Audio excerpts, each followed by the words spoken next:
मोमिनो, तुम पर रोजे फर्ज किए गए हैं जिस तरह तुमसे पहले लोगों पर फर्ज किए गए थे, ताकि तुम परहेजगार बनो। रोजों के दिन गिनती के चंद रोज हैं, तो जो शख्स तुम में से बीमार हो या सफर में हो तो दूसरे दिनों में रोजों का शुमार पूरा कर ले। और जो लोग रोजा रखने की ताकत रखें लेकिन रखें नहीं, वो रोजे के बदले मोहताज को खाना खिला दें। और जो कोई अपनी मर्जी से ज्यादा नेकी करे तो उसके हक में ज्यादा अच्छा है। और अगर समझो तो रोजा रखना ही तुम्हारे हक में बेहतर है। रोजों का महीना रमजान का महीना है, जिसमें कुरान अव्वल नाजिल हुआ, जो लोगों का रहनुमा है और जिसमें हिदायत की खुली निशानियां हैं और जो हक व बातिल को अलग अलग करने वाला है। तो जो कोई तुम में से इस महीने में मौजूद हो, चाहिए कि पूरे महीने के रोजे रखे, और जो बीमार हो या सफर में हो तो दूसरे दिनों में रोजे रखकर उनका शुमार पूरा कर ले। अल्लाह तुम्हारे हक में आसानी चाहता है और सख्ती नहीं चाहता।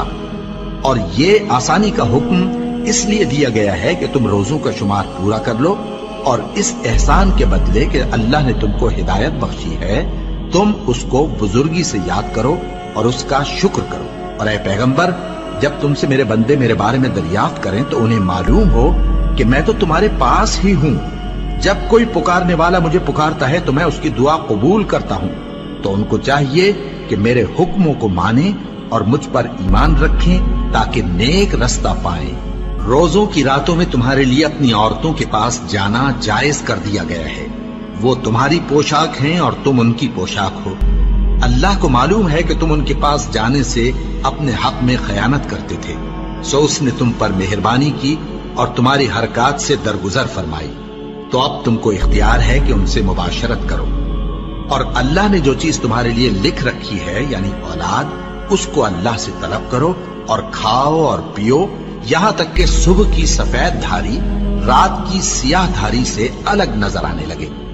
फिर रोजा रखकर रात तक पूरा करो। और जब तुम मस्जिदों में एतकाफ बैठते हो तो उनसे मुबाशरत न करो। ये अल्लाह की हदें हैं, इनके पास न जाना। इसी तरह अल्लाह अपनी आयतें लोगों के समझाने के लिए खोल खोल कर बयान फरमाता है, ताकि वो परहेजगार बने।